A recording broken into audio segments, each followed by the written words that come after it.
Sveiki visiem! Mani sauc Rihards. Šodien mēs atrodamies pie Ķekavas sākuma skolas ēkas. Un šeit no 14. līdz 18. jūlijam notiks Create Camp 2025. Šajā nometnē 5 dienās mēs apgūsim 5 dažādas programmu vadāmās iekārtas. Nometnes laikā apgūsim lāzergravēšanu, ar kuras palīdzību gravēsim un griezīsim koku, akrilu, ādu un dažādus citus organiskos materiālus.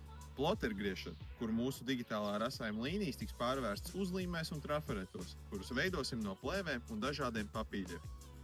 Ar šķiedru lāzerskeneri veiksim augstas precizitātes un ātruma gravēšanu uz metāliskām virsmām, izmantojot sevis veidotus digitālos dizainus attēlapstrādes programmās. Apgūsim arī 3D modelēšanu, kuras laikā veidosim dažādus objektus un formas. Tad ļausim 3D printerim tos no ekrāna pārnest uz realitāti.